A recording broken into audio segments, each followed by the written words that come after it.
veil. And that veil was just simply material. Tell me, do you think God put that veil there to keep people out? I don't think so.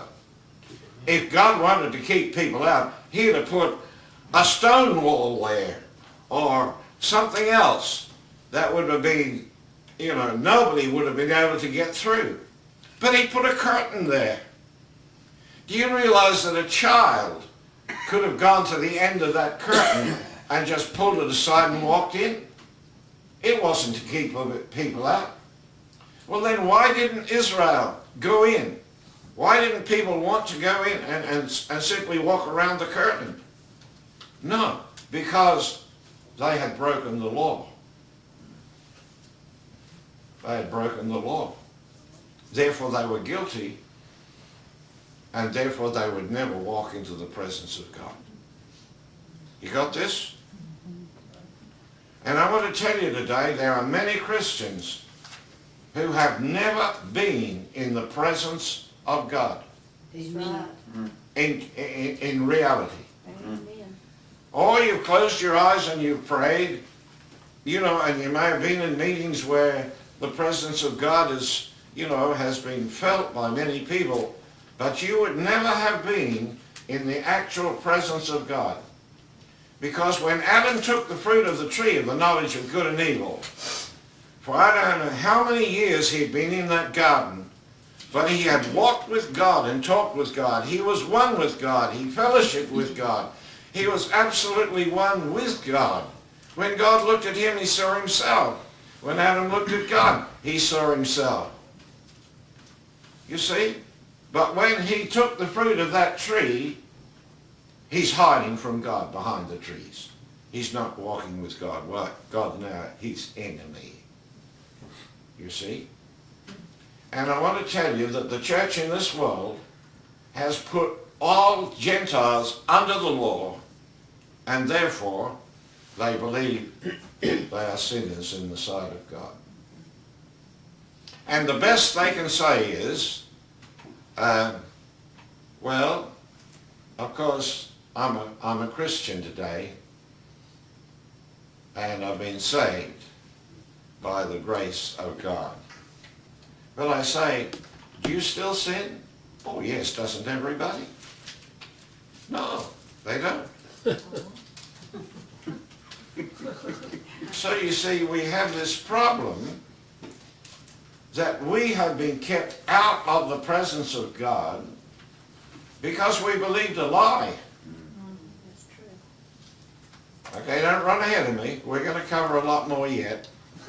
It says here, the righteousness, verse 21, of God without the law is now being manifested.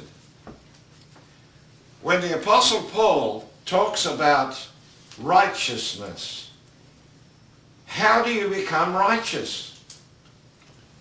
In 1 Corinthians chapter 15, verse 34, if you want to put it in your notes, the Apostle Paul says, awake to righteousness. What does he say? Wake up and you will discover you are righteous.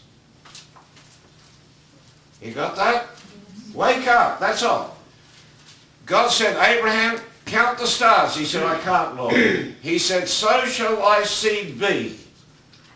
And the Bible declares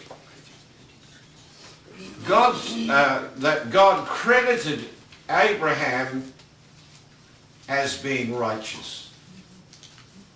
How did he become righteous? Did he stop sinning? No. He believed God. And I want you to believe God today because it's going to set you free if you can believe God. Amen. So it says here now, I want you to look at chapter 4 of Romans. So we're not going too far here. It says in verse 15, because the law worketh wrath. The law worketh wrath. Why? Because the concept is that if you break the law, God's angry with you. And how many Christians in the world today believe God's angry with them? Oh my. I meet them everywhere I go. And that's why we have an angry God that's being preached all over the world. For 2,000 years the church has been preaching an angry God. He's angry with everybody. Why? Well, we've all broken the law. I don't think so. Now listen to what it says here. Verse 15, the law worketh wrath, but where there is no law, there is no sin. Amen. I didn't write the book, come on. Amen. Right. This is the Apostle Paul. Where there is no law, there is no sin. Listen, if there was no speed limit on your roads here in the United States, you could go 100 miles an hour everywhere you wanted to go. And the police couldn't touch you because there's no law. But there is a law there. So you understand, where there's no law, there's no sin. The Apostle Paul said, I was doing real well, you know. I was just trusting in the Lord and believing God, and then somebody brought the law to me. And he said it killed me. That's right. See? Because the law will, it'll kill you. It will. Oh God, help us here. So, because of this,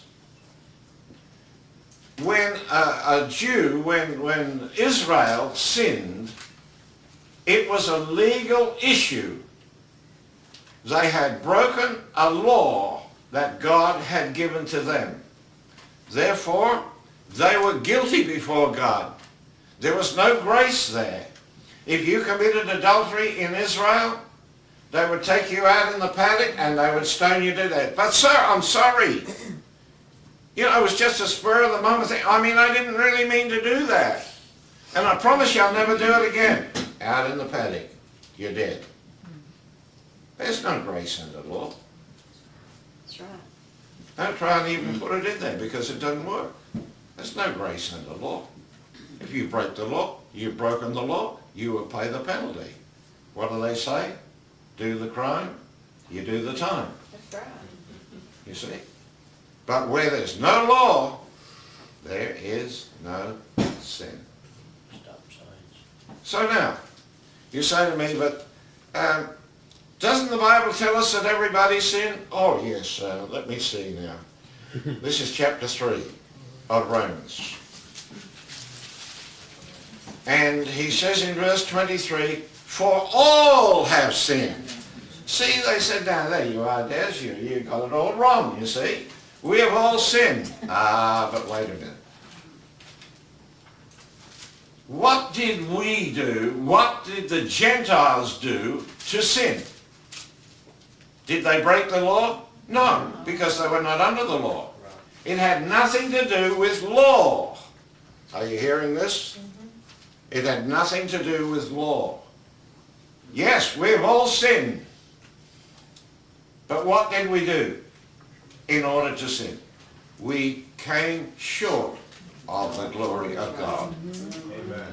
The word sin in the Bible, in the Greek language, is hamartia or harmaton. And what does it mean? It's a sporting term. It has nothing to do with law. It's a sporting term. In the Olympic Games, when the man shooting the arrows at the target there, and he's playing in the Olympic Games, and he misses the bullseye, they all cry out, you sin, you sin, you sin. Did he break the law? No. What did they do? Did they kill him? I mean, they put him in jail? Well, what did they do? They say, you're a wicked, terrible, awful man? No, they said, here's another 5 arrows. Have another go. I think you probably hit the target next time. We all have sinned. But what did God say? You are a sinner and you'll not be able to stand in my presence, and I don't want you there because I'm angry.